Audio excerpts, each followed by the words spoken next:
It was the middle of the night, early morning hours of late in January of 1971. Got off the transport aircraft into overwhelmingly suppressive heat and humidity.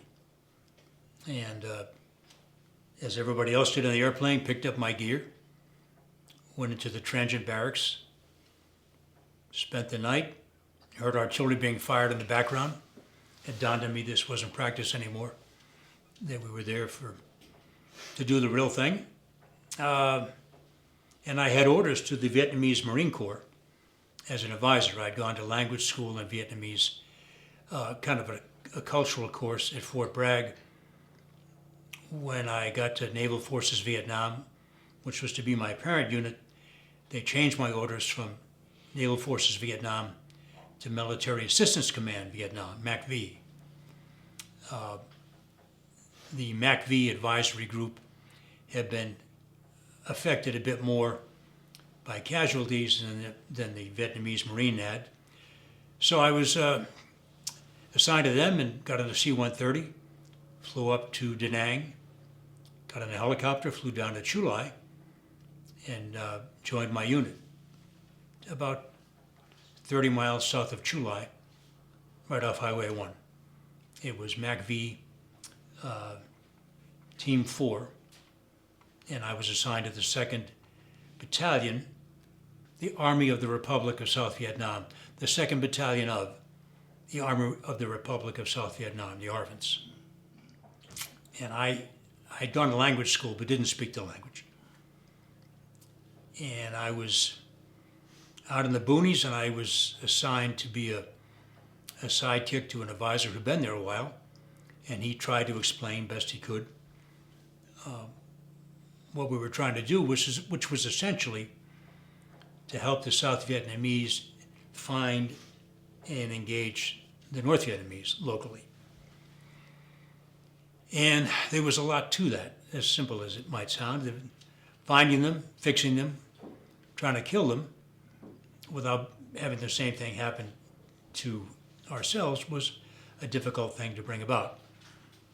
I was out in the field about 10 days, and a sniper from a long way away shot and hit the advisor I was with in the head, and miraculously it didn't kill him. The bullet was expended apparently, and anyway, cut his head but didn't kill him. So I medevaced him and got a replacement, was out there another 3 or 4 days, and the routine began.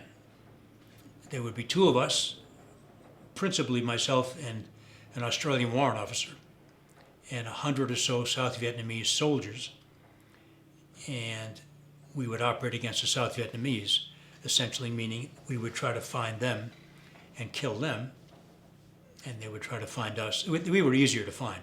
They would try to find us and kill us. We've all heard documentaries or stories about referring to the North Vietnamese or the Viet Cong as dinks or slopes or a pejorative term of some kind. When you live with the Vietnamese, as we did, we never used any terms like that. I never heard anybody in the advisor group use a pejorative term. I recognized quickly that if you didn't respect them, if you didn't try to learn from them at the expense of being hurt yourself, then you were making a big mistake, because they had done this a long time. They had been engaged actively since the Japanese in World War II, through the French to the end of 1954. Back with the French again, the French ended in 1954, back with the Americans when I got there in 71. So, they'd been at war their lifetimes. They knew what they were doing. They understood the terrain. They understood what they were trying to do, which was essentially trying to kill us and take down the morale of the local people. And the regiments that were both by the NVA and the South Vietnamese were largely drawn from local populations. So not unlike our Civil War, the people in your unit for the most part, knew each other. And if you didn't do well, or worse than that, if you ran away or did something that was not a good thing to do, the people back home would hear about it because you were in the people back home. And the North Vietnamese the same way. They drew the ranks, from their ranks, local people into the Viet Cong. So in many cases, both the South Vietnamese soldiers and the North Vietnamese soldiers knew each other. And therefore, as a civil war, it came with the attendant brutality that civil wars tend to have. And literally, as the saying goes, there was no quarter given or taken. We used to take prisoners once in a while, and I was never successful in getting a prisoner on a helicopter to go back to the rear. We would hear about a prisoner being taken. I would suggest to my counterpart, the battalion commander, especially if he was an officer, this was a guy we should get back and get out of there and send him to the rear. Inevitably, in 10 or 15 minutes, he'd be shot while trying to escape. And if we, the South Vietnamese, caught somebody who was setting booby traps, which was principally the way that we sustained our wounds, he would never make it back to the rear. They would take him, they would make him retrace his steps and show them where he'd planted booby traps. And when they decided that he'd outlived his usefulness in that respect, they'd kill him. It's just the way it was.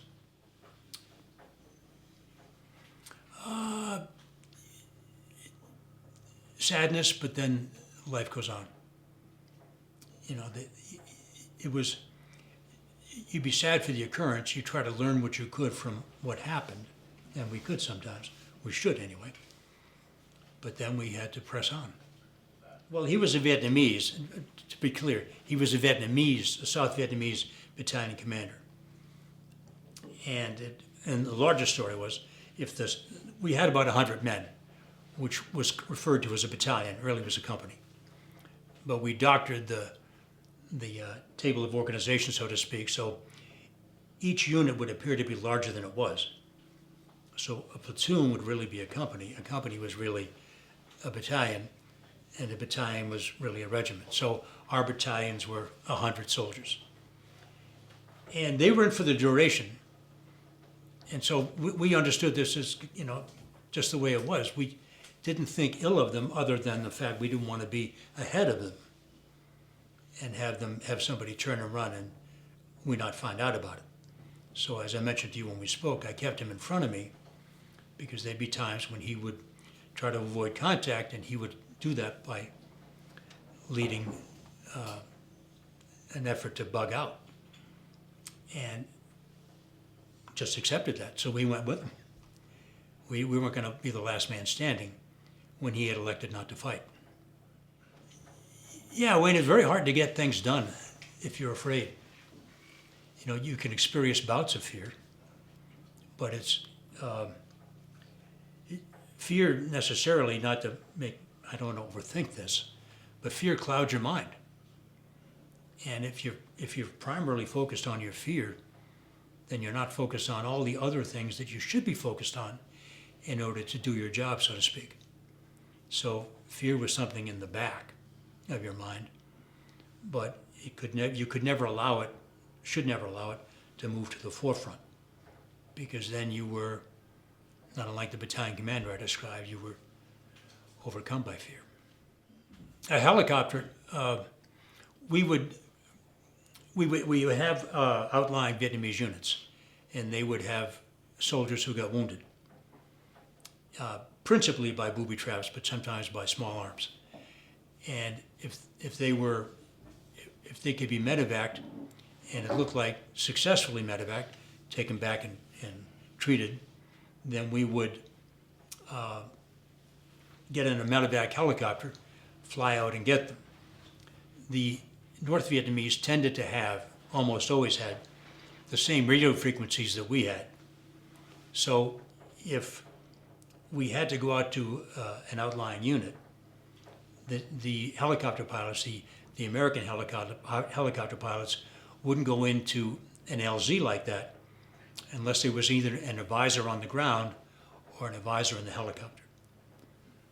I was in the helicopter one day with my radio man, and the smoke was important because from that you determine the location of the unit and also the direction from which the wind is blowing. Helicopters land into the wind. And so we would line ourselves up, the chopper pilot would, that is, and try to come in fast and low and right into the wind and spend as little time as possible on the ground and take off. And in this one particular time, the smoke grenade had a half-life of 12 or 15 seconds, and then the smoke would dissipate. So I had to ask the guy on the ground to throw another smoke grenade. And he did, and we picked up that one, but the helicopter pilot, he flew the same pattern coming in as he had done the first time. So the North Vietnamese were in the area, they saw this, they guessed right, and they got over, and we were going at 100 knots, probably at 100 feet, and they stuck their AK-47s up in the air, and they hit us, and one of the rounds hit the lead pilot flew the left seat, and the co-pilot flew the right seat. And so the lead pilot's flying the chopper, and his cohort there got his hands on the controls this close. So if something happens, and something did, he took a round through the calf. When he did, it kicked the right rudder down, and he turned the helicopter, or to some degree anyway, on its side. But because the co-pilot was flying skillfully and adjusted quickly, we were able to right it. And we went into a paddy, but he got the skids up. Helicopters have skids as opposed to wheels, and if you bury the skids, it's goodbye old ship. So he got the skids up so we didn't go over the top.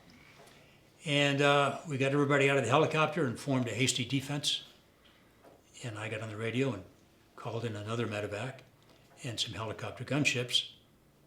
And we held him at bay until we could get relief, and then we medevaced that guy out, and then we had to get on the medevac helicopter to go back in and pick up the Vietnamese wounded. We were probably out there 45 minutes because we were out there a bit, had a radio back. They immediately sent a medevac helicopter for the wounded chopper pilot, and then they followed that shortly thereafter with a medevac chopper for the wounded Vietnamese. But all in, probably 45 minutes. The war could not have been fought without them, not in the way we fought it anyway. They were fearless. 19, 20-year-old kids who, a year before were driving 96 Chevelles, going around corners on two wheels, half crazy, and they flew the helicopters that way. They were warrant officers, and then they were commissioned officers in the helicopter pilot corps, and a lot of times you could tell the commissioned officers because they were sane. The warrant officers were more than half crazy. Now they were on the helicopters themselves, so they weren't endangering anybody other than including themselves, but they were fearless. And if we had a need, they'd find it almost always figure out a way to get the helicopter in there and get us or the wounded out. Well, the helicopters were U.S. Army helicopters. The ARVNs flew them, but ineffectively. We were in a ring that extended about 50 miles, furthest west, 50 miles west of Chu Lai, which was the southern part of I Corps. And so most of our helicopters came from less than 50 miles away. And the helicopter pilots knew the terrain, so it never took them long to find us. And if we were in the mountains somewhere, then it was a different story. Then they had things called jungle penetrators that we've seen on TV where they dropped a weight like a harbor buoy through the trees, and you strapped the wounded guy to the jungle penetrator, and off he went. Those were a little trickier. But 50 miles, more or less. Most of our casualties from booby traps. Booby trap goes off, a grenade explodes out of a can, or somebody steps on an artillery shell. At first there's confusion, because now there's a big bang and smoke and noise and people screaming. And those tended not to be singular events. I mean, the North Vietnamese would see us coming. So, and a lot of times we were in built-up areas where they were South Vietnamese farmers. So they would pull the cotter pins, the arming devices, on the booby traps in our path. And so they knew where we were, and they'd pull the booby trap in our path. But there'd be more than one booby trap sometimes. So they would look at us as this. Here's kind of a sequence of what they expect us to do. We trip a booby trap here. We're liable to turn in this direction because this is a bit more open and that's thicker stuff. So they would, if they could, set up a booby trap over here. So we kind of ricochet in a sense from this one here to that one over there. And what we tried to do was to avoid reacting that way without thinking it through. It's not because I did it, but it's hard to do that. You know, it's noisy, smoky, people are screaming. But first you have to figure out what's going on. And the best thing to do to figure out what's going on is not to move right away, to look. And if you can return fire, if you see muzzle flashes, certainly shoot at them. But try to figure out what just happened. So we would. You know, I went over there, I did what I could do to be helpful, and I wanted to leave it there. Now, as you know, you can't entirely leave it there. But, and as my sainted wife knows, I do move, I react to loud noises. And again, when you talked about the jungle, nothing in the jungle is symmetrical. So when you're out in the boonies and you see something that is symmetrical, you know it doesn't belong there. And so you stop and you look and see what else might be symmetrical there. If you hear any sort of metallic sound, that doesn't belong there. So your senses are heightened, your peripheral vision is strengthened. You are very much more aware than most of us would have been who hadn't done that, of what's going on left and right of what you can see. And you know, you're always trying to string things together. You know, and the guys who, men and women who have gone to Afghanistan and Iraq would have said something similar. You know, you see something that's out of place, stop and try to figure out why it's out of place. One of the real advantages of my being with the South Vietnamese was they could do that. If we walked in a village, and we often did in the course of a day, if things weren't as they expected them to be in the village, if things were out of place in some way, they would almost sense it. And so we would not go any further until they figured out what, if something was up, what was up. And you know, and again, we were in the middle of a civil war, and so we gave them some slack in the sense I mentioned about not sending prisoners to the rear, and you know, they're killing guys who planted booby traps before they could get to the rear. It just sort of was the way it was. So in those circumstances, we kind of picked our battles. You know, we weren't going to stop them from killing the guy who's setting booby traps. He's going to exhaust his usefulness in pointing out where he planted them, and then they're going to kill him, case closed. But where they are needlessly torturing civilians, you know, we couldn't do much other than to leave. And you could only play that card a few times. So if they were really doing something that we objected to, then we would say quietly to the battalion commander, you know, look, we can't go along with this, so you got to stop this quietly. Or my sidekick and I are going to get on the helicopter and leave. And if we left, that meant they had no medevacs, they had no gunships, they had no resupplies. And essentially, their world was limited to what they could see. They had no over-the-horizon capability, as we did with helicopters. I still, you know what, if I'm I'm a hunter, and if I'm in the woods and I hear something go click, it doesn't belong there. I don't expect anybody's going to shoot at me, but something has gone click, and nothing out there should be going click. So I stop what I'm doing and I figure out best I can why something went click. The framework for it all is the Marine Corps. You know, looking back, and before you joined the Marine Corps, you didn't know what it's like to be a Marine. After you do, then you do. And the Marine Corps it sets you up to live your life in a way where you tend to, try to anyway, figure out what's important and what's not. And then, you know, there are all kinds of aphorisms about this, but, you know, do something about the things that are important and try to let the other stuff go by. So for the most part, I try to do that. Because the only way that they could gain the high ground, and Jim Webb, who's wrote a book, great book called Fields of Fire, and was a U.S. Senator and a presidential contender and so on, wrote a great book. And he talked about the code of the anti-war warrior.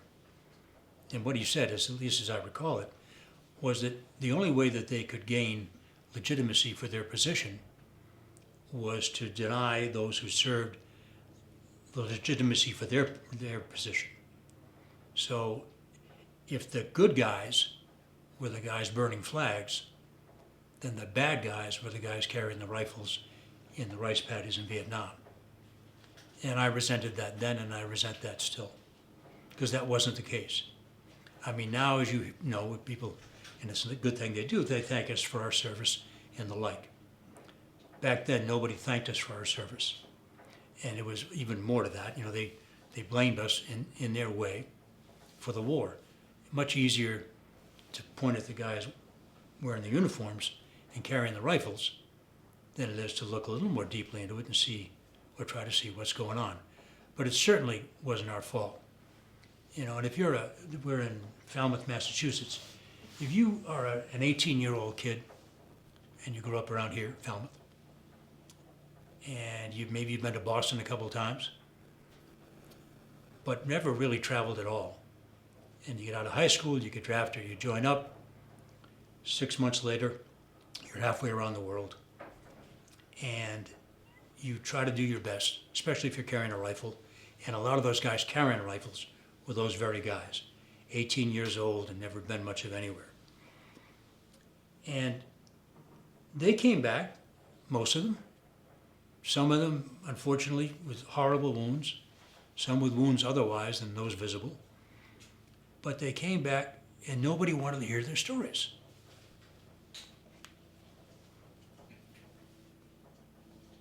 That always bothered me.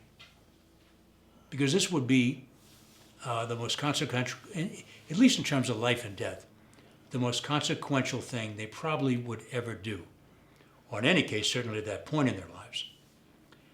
And in World War II or even Korea, they go in the local gin mill and guys slap them on the back, buy them a beer. They went in the local gin mill, and this made, not to pick out Falmouth, but they went in the local gin mill and people turned their back, or in any case, didn't want to hear their stories. It was awful.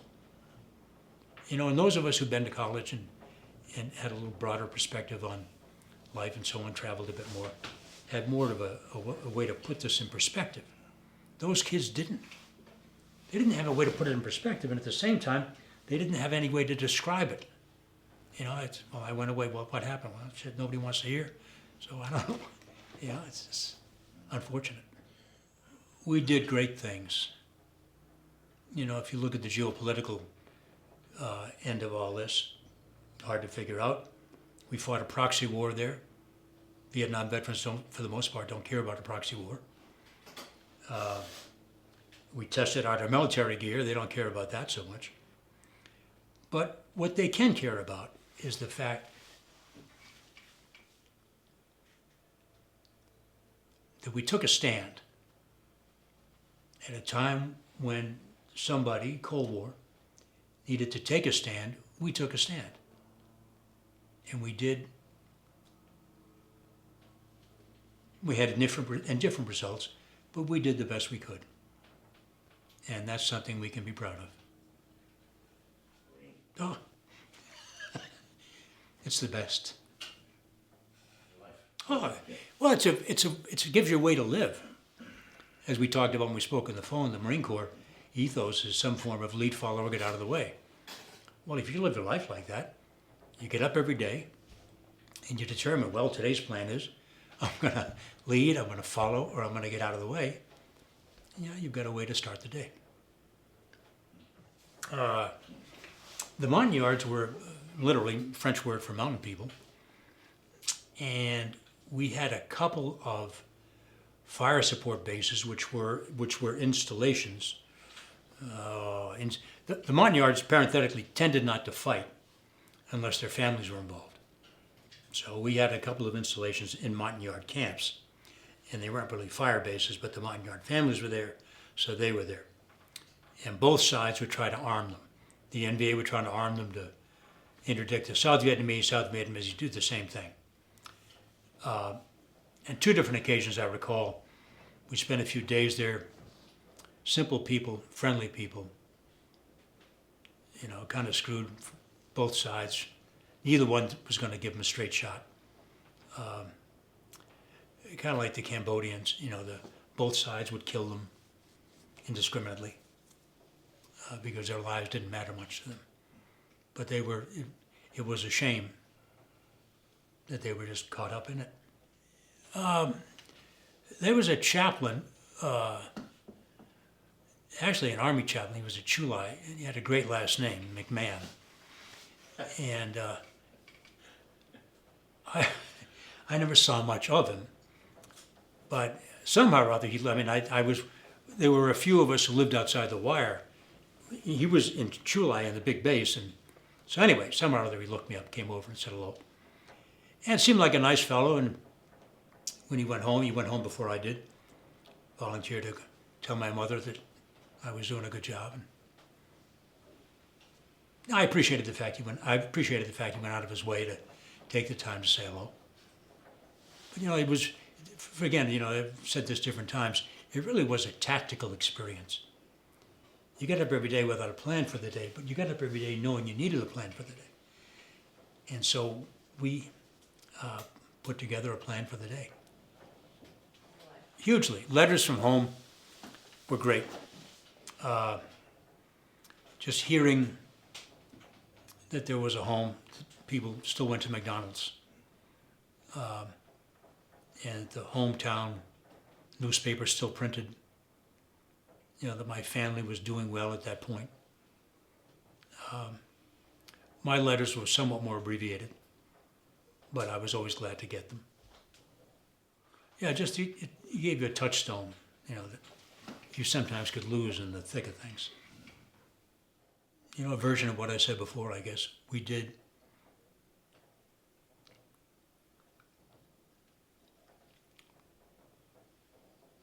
uniformly, we did the best we could. And we can be proud of that. Yep. I would suggest, responding to what Vietnam veterans might do, find a forum where somebody will listen and not criticize. Tell your story, listen to their stories, and do what you can to further that. Because they do want, again, for people who say that they don't want to be heard or they want to leave it behind, they never really do. And how important is it for civilians to listen to veteran stories? It's important that civilians listen to veteran stories. It's probably more important that veterans listen to veteran stories, because the civilians necessarily don't have the context to slot it all in, to see how it fits together. But the veterans do. And the veterans can, give the appropriate weight and measure to the things that other veterans say that, the civilians, and we came to understand this back in the 60s, who could tell the difference between a Marine and a soldier? No, we could. But the uniforms are all kinds of stuff and badges and braid. Sailors, you could tell what they looked like, the enlisted guys, because they had on the seagoing bellhop stuff. But it's just a good idea to talk about it, because there is a cleansing, I think, effect that necessarily comes out of it. we've had reunions of my class from Quantico, formal and informal, for the last 30 years. And the camaraderie that we have, the easy fellowship that we have, is wonderful. You know, and we don't let each other off easy, but just, you know, the opportunity to kid each other. And, you know, the bond is such that it can be 30 or 40 years, and once you recognize whom he is, you don't miss a beat.